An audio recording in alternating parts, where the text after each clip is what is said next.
Hello everybody, I'm not Markiplier, and this isn't a horror game, it's just horrible mods to this beautiful little car right here. Now as you can see, we've already done, because we didn't have the forethought to film an intro before we started the work, but all the work is done. But in this video you're going to see all of that work, the struggles, and the brain rot to get it done. So, yeah.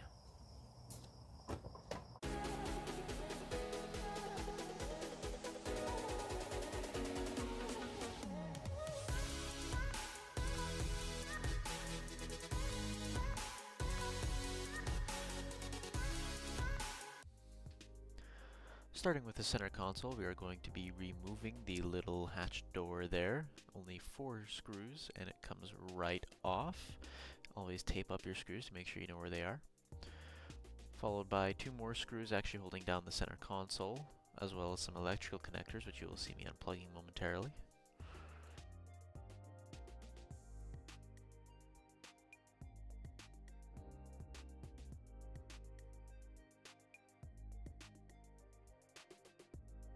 Moving forward to the forward part of the center console, onto the dash, there are 3 screws alongside that interior plastic piece. All of them buried within the footwell, so they're a lot of fun to try and get at. Followed by 4 screws along the side of the main center console plastic. In and around the switch to pull the rear glass down. Once you do all that, you remove the shift knob and it should slide right off with only a few electrical connectors holding it down.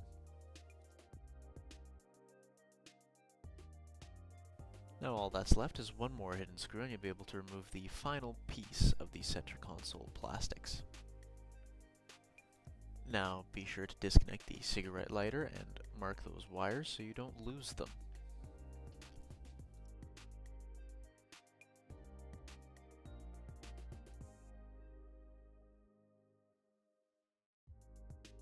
Always be sure to bag and mark your screws to make sure that you don't lose them and that everything goes back where it should.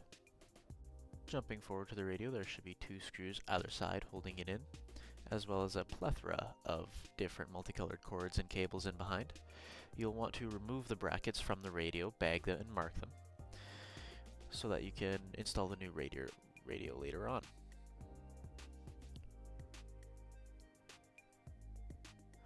Moving on to the steering column now, there are 6 screws you will have to remove underneath, all of them different sized and all of them different colors, just for fun.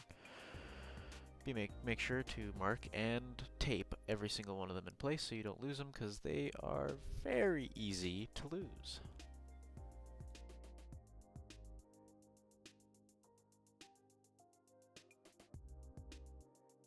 Now moving out of the center plastics, there are 3 screws on top of the gauge cluster and several hidden in behind the interior paneling. You'll want to make sure to remove every single one of them so you don't break or the already cracked and aging 30-year-old plastics. Now you'll want to be very, very, very careful of the rear defrost button here. It actually unclips going forward. I did not know that and I ended up breaking it, so be very, very careful with that.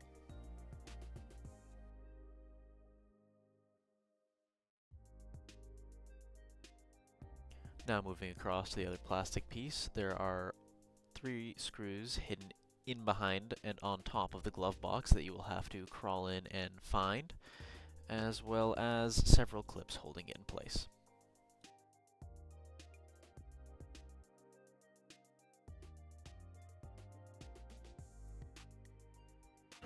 Yeah, I've just been filming the interior. Oh, alright then. Okay, hang on, you ready to see? You ready to see some athleticism?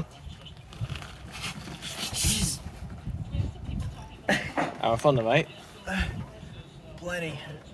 One of the downsides of having such a small car is it's very difficult to move around the interior while you're trying to take it apart. As you can see, Stryker gave me his Vietnam-era flashlight to help me find all the hidden screws.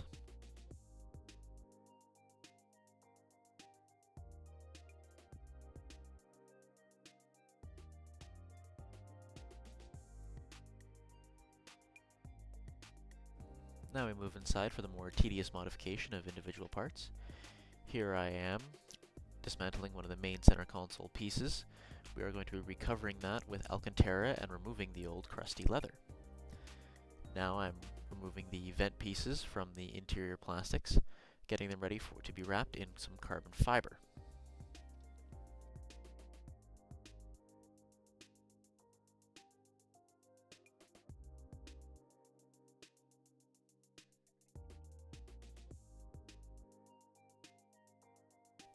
Right here, even though you can't see and I didn't film it, I'm washing the pieces to make sure that they're nice and clean so the vinyl wrap will stick properly and for a long time.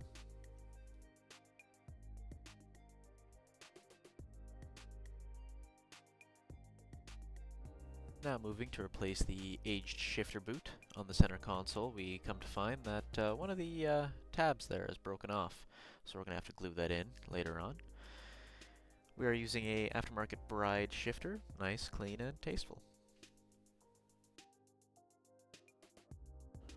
Now we can shuffle our way into wrapping the centerpiece of the dash. We are using vivid carbon fiber to give a little bit of a more contrasted centerpiece, rather than black on black on black on black.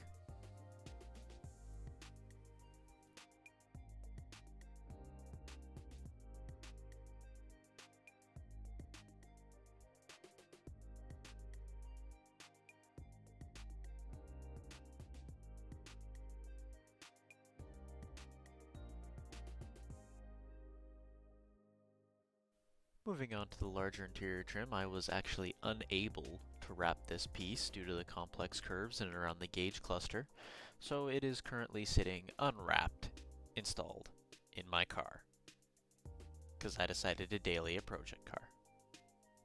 Yeah. Now moving on to the center console piece. This one was actually quite easy to wrap, and I was able to wrap it and the ashtray within 20 minutes with relative ease.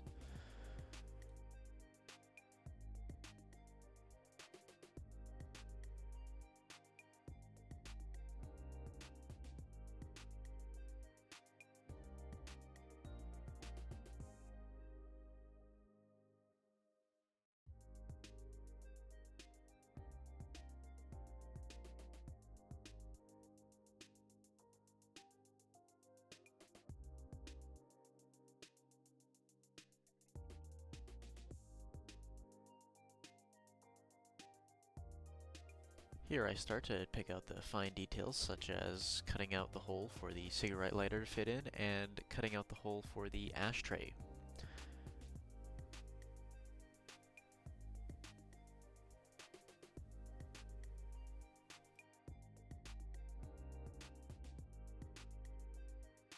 To help with the crispness of the wrap job, I ended up installing the cigarette lighter, and it ended up working quite well.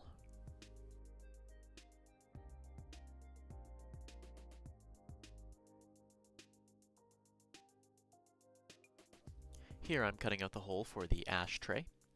I ended up using the chunk that I cut out on the ashtray, and it matched up absolutely perfectly after reinstallation.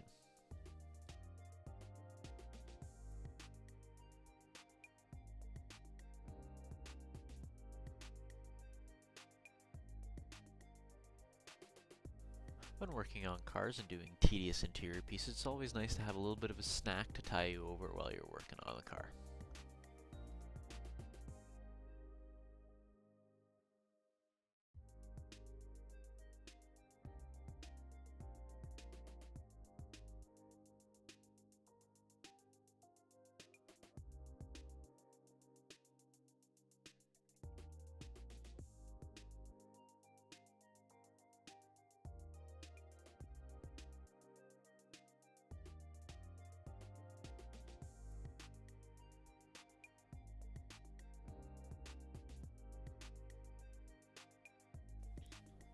Now I bring over the center console, start gluing it all together, installing the new shifter boot, and gluing down the bracket holding it in place.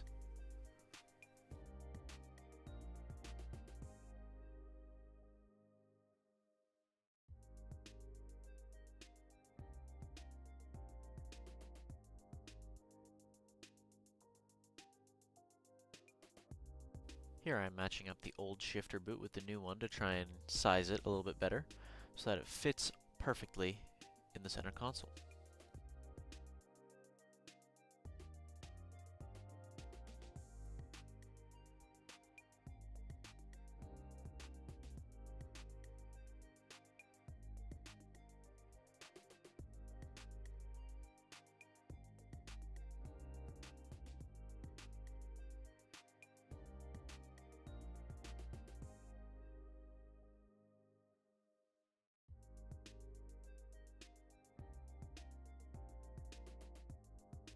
Moving outside, you can now see Prismo Thunder using a leather repair kit to fix the tears on the driver's seat and the passenger seat.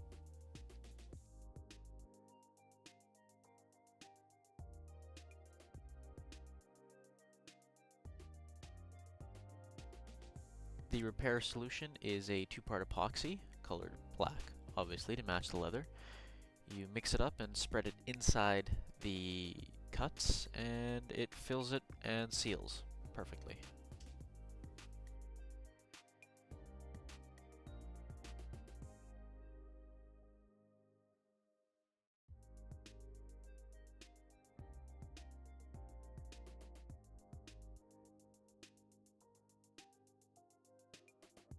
As you can see, it's still very visible, but not quite the bright white that it was. We are going to be reupholstering the seats at some point with Alcantara centers and, not cracked leather exterior, but until then we'll have to make do with what we have.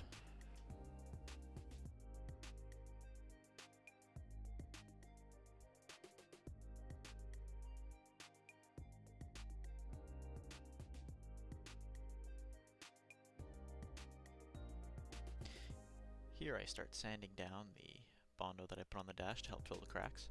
This ended up not working at all and just made the cracks worse, so I'm going to have to figure out a different solution. Because, well, it didn't work. It's worse than ever.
So after watching all of that, just horrible workmanship, it's still not done. You know, it took us 3 weeks to do it, and now it's still not finished. So we're gonna work at it a little bit harder, and next video on this should be getting it more or less finished on the inside, and then we have a something new to go through with you in the next video. Till then, please like and subscribe. I'm Russian Elmo. Thank you for watching.